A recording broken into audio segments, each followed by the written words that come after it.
Assalamualaikum warahmatullahi wabarakatuh. Good evening, this is Primetime Asia. I'm Malini Jaini. Trade ministers from a dozen Pacific Rim nations have failed to reach a deal to a new trade agreement that would cover nearly 40% of the global economy. Now, also on Primetime Asia, Italian Prime Minister Matteo Renzi is in Japan for a three-day official visit ahead of the 150-year anniversary of relations between the two countries. Meanwhile, President Xi Jinping of China and Turkey's President Tayyip Erdogan have met in the Chinese capital and agreed to strengthen cooperation over security concerns and tackle people smuggling activities. Protests have been held in Taiwan over textbook revisions, which students say aim to brainwash them into accepting a one-China view of history. And in the USA, a California wildfire rages on, fed by thickets of vegetation left desiccated by 4 years of drought. It's the biggest and fiercest wildfire of the year. Kartini Knox has the reports.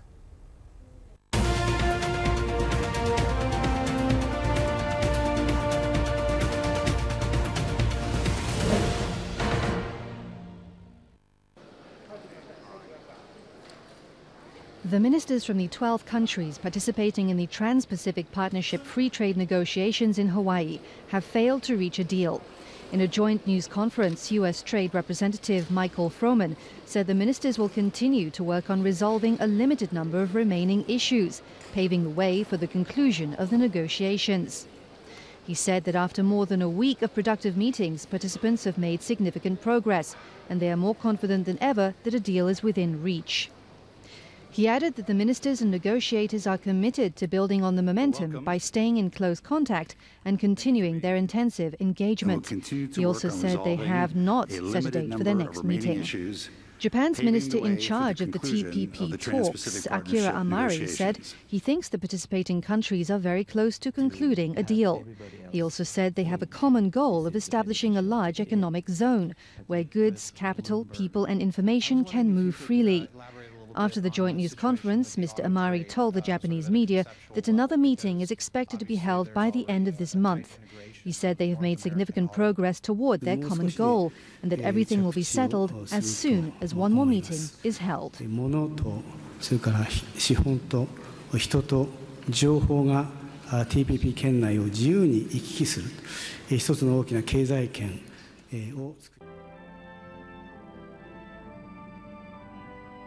Talks are also being held in Tokyo between Italian Prime Minister Matteo Renzi and the Japanese Prime Minister Shinzo Abe, who welcomed the Italian leader with a full honor guard on before the two leaders held bilateral talks on free trade and geopolitical agreements.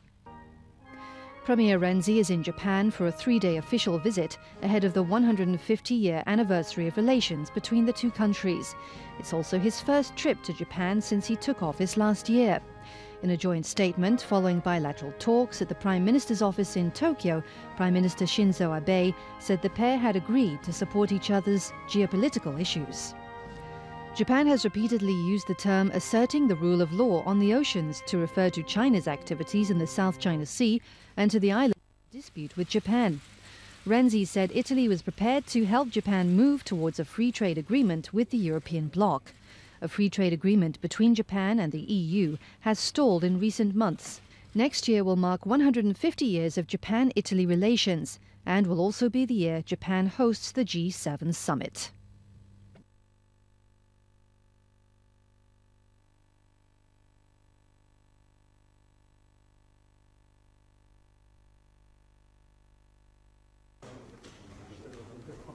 Meanwhile, President Xi Jinping of China and Turkey's President Tayyip Erdogan have met in the Chinese capital and agreed to strengthen cooperation over security concerns and tackle people smuggling activities. President Xi Jinping and President Tayyip Erdogan held bilateral talks and oversaw the signing of several agreements between the two countries. Both President Xi and President Erdogan oversaw the signing of 3 agreements by Chinese and Turkish delegations. The leaders of the two countries agreed to strengthen cooperation in fighting terror and people smuggling after friction between the two on Uyghurs from China's Xinjiang who have fled to Turkey. Hundreds, perhaps thousands of Uyghurs, a largely Muslim ethnic minority that call Xinjiang home, have left China in recent years, traveling to Turkey via Southeast Asia, having first illegally crossed the Chinese border. Rights groups say that such migrants are mostly fleeing ethnic violence in Xinjiang and Chinese controls on their religion and culture. Hundreds of people have died in unrest in Xinjiang in the last 3 years, blamed by Beijing on local militants. This month, Thailand deported 109 Uyghurs to China, sparking anger in Turkey, home to a large Uyghur diaspora, and feeding concern among rights groups and the United States that they could be mistreated upon their return. China says that ETIM recruits Uyghurs who have gone to Turkey and trains them with extremist groups in Syria and Iraq, with the intent of returning to Xinjiang to wage holy war. Many foreign experts, as well as rights groups and exiles, have questioned whether ETIM exists as the coherent group China claims it is. China has accused Turkish diplomats in Southeast Asia of providing documentation to Uyghurs to facilitate their travel to Turkey.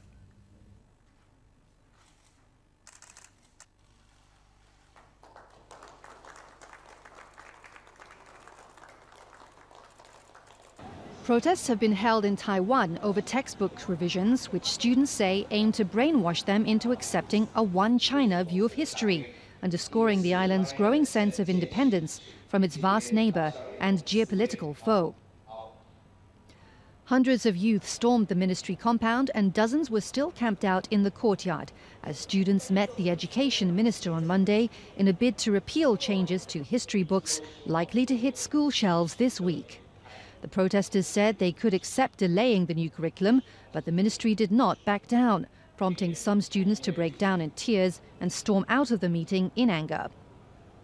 Taiwan's Vice Education Minister Lin Tenjiao said the government would continue its dialogue with the students. The drama followed months of smaller protests in which students have thrown paint balloons, shouted slogans and staged sit-ins in front of the ministry. Last month, dozens were arrested for scaling ladders and breaking into the building. One later committed suicide, though the motivation was unclear. The protests, the largest in over a year, reflect a surge of nationalism among Taiwan's youth, who are far more likely than their elders to identify as Taiwanese rather than Chinese. They also come ahead of January elections, in which the youth movement will likely help sweep in a party which leans towards independence from China, something Communist Party rulers in Beijing will never condone, even though the island is self-ruled.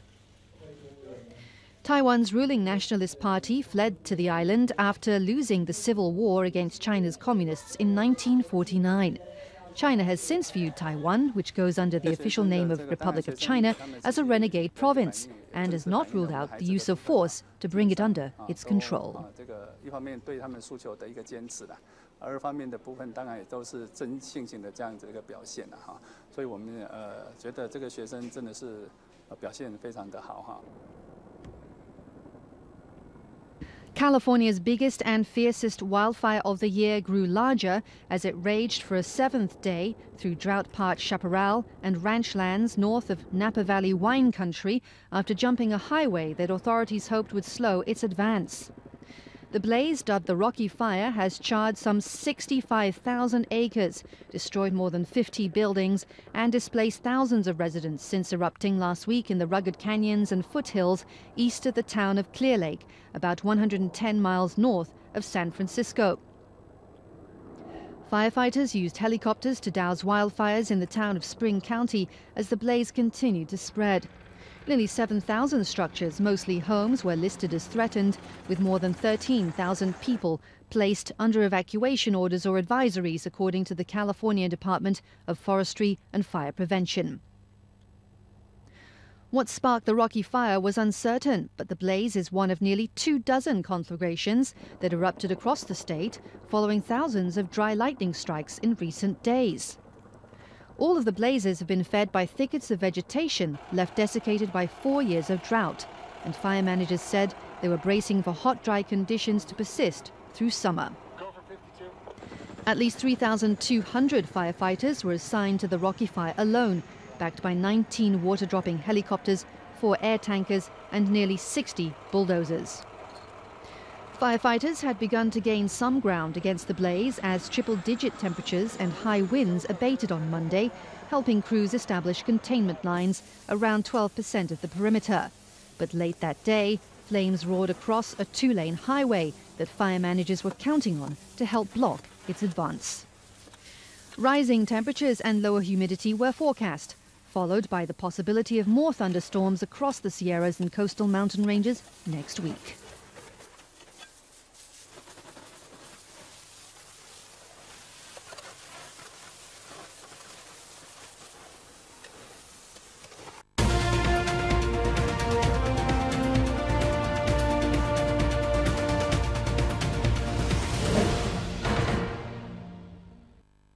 Welcome back.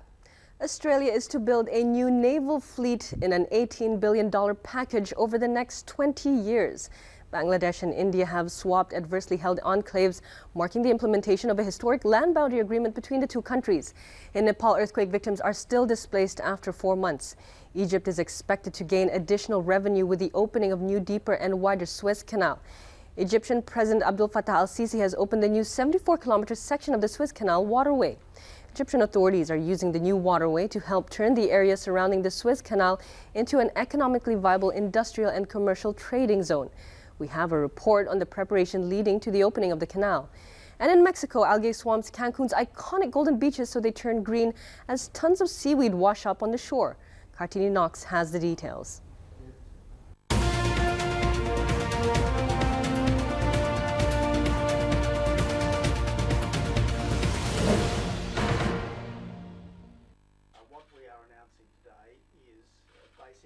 Australia will spend some 89 billion Australian dollars on ships and submarines for its navy over the next 20 years. Prime Minister Tony Abbott disclosed the amount this week and said about half of the amount has been earmarked to build surface ships domestically. 2 naval shipbuilding programs, the Future Frigate Project and the offshore patrol vessels, will be brought forward to guarantee the continuous domestic construction of surface warships. Premier Abbott, who is facing intense pressure from within his Conservative Liberal Party to ensure that the stealth submarine program is built domestically, said the move would save about 1,000 jobs. The Japanese government team is in talks with Britain's Babcock International Group and BAE Systems in response to Australia's desire to have as much domestic participation in the project as possible. Prime Minister Tony Abbott is also eager to deepen security ties with Japan, reflecting a US desire for its 2 allies to take a bigger security role in Asia as China's military might grows. What we are announcing today is basically a fleet build, likely make decisions. People in India's eastern Cooch Behar district have celebrated as India and Bangladesh swapped lands along their border. Bangladesh and India swapped adversely held enclaves at midnight on Friday last week, marking the implementation of a historic land boundary agreement between the two countries. India and Bangladesh signed an agreement in June to simplify their 4,000-kilometer border and clarify the identities of 52,000 living in the enclaves over 4 decades, after the neighbours first tried to untangle complex territorial rights set down in 1713. Under the deal signed in Dhaka in the presence of Indian Prime Minister Narendra Modi and his Bangladeshi counterpart Sheikh Hasina, the two countries will swap some 200 tiny enclaves dotted around the border. Their inhabitants have been deprived of public services and living in squalid conditions. Established by a treaty between 2 former princely states, the 106 Indian enclaves in Bangladesh and 92 Bangladeshi enclaves in India are islands of foreign territory inside each country. Under the pact, each country will take over most of the enclaves on its territory, and residents will have the right to stay where they are or move to the other side of the border. People within both Indian enclaves in Bangladesh and Bangladeshi enclaves in India hoisted their national flags to celebrate the move. The inhabitants, about 37,330 in Indian enclaves and 14,200 in Bangladeshi enclaves, were deprived of public services because they had no defined citizenship. The land accord was originally agreed in 1974 by then Indian Prime Minister Indira Gandhi and Sheikh Mujibur Rahman of Bangladesh. Progress stopped for a long time, however, after Mujibur was assassinated in 1975 and subsequent governments failed to agree on the transfer of enclaves.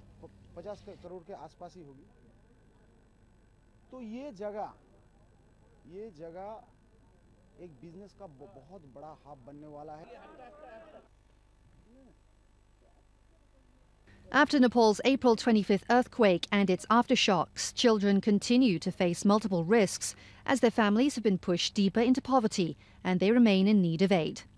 The onset of the monsoon rains has triggered landslides and flooding. Many of those still living in Nepal's mountainous Rasua district have been leaving en masse in search of safer living accommodation. Now there are 31 households from the destroyed Haku village living in the tented settlement in Dunshay village, the Rasua district headquarters, and they are increasingly dependent on a waning supply of food and aid.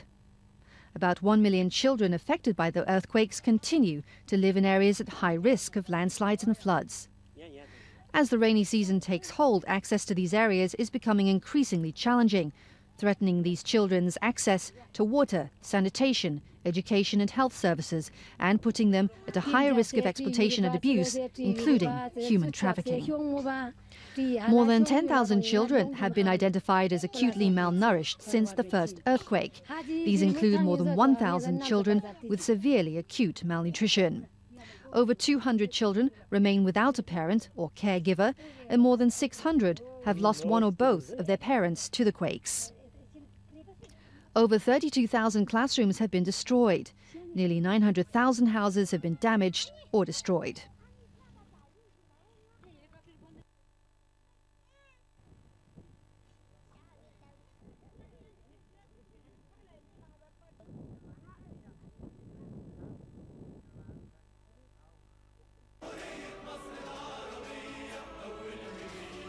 Egypt has opened an expansion to the Suez Canal to great fanfare.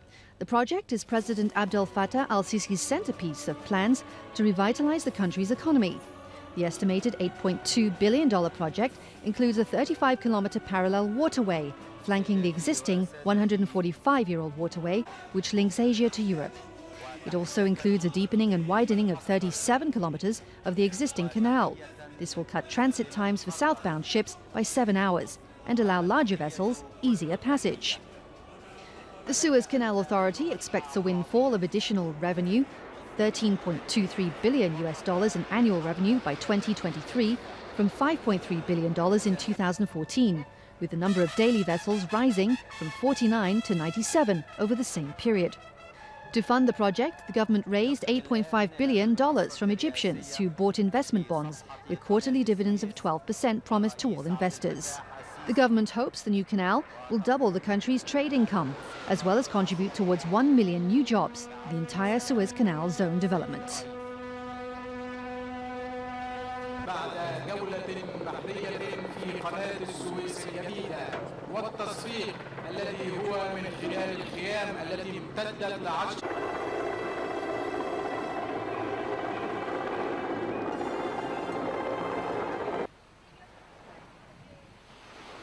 At the height of the Caribbean summer, Cancun's iconic golden beaches have turned green as tons of seaweed wash up on the shore, swamping beaches as far south as Tulum.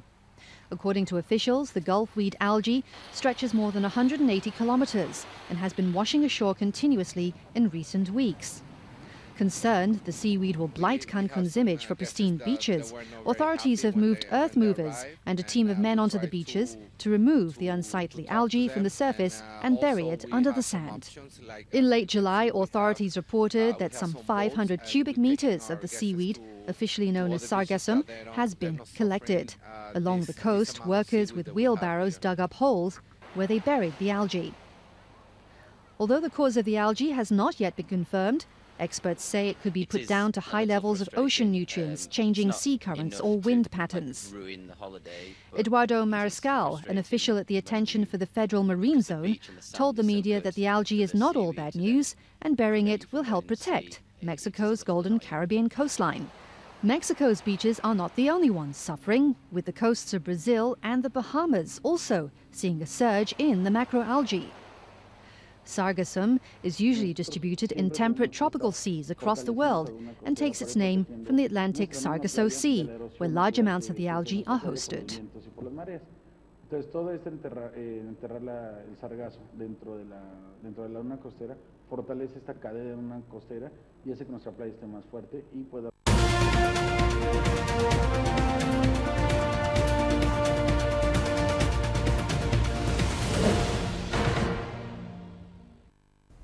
That's it for this week's Primetime Asia. We'll be back at the same time next week with other interesting news and features. Now, to catch our Primetime Asia portal video, you can visit our website at www.rtbnews.rtb.gov.bn. I'm Malini Jaini, wishing you a good week ahead and good night in the meantime. Assalamualaikum warahmatullahi wabarakatuh.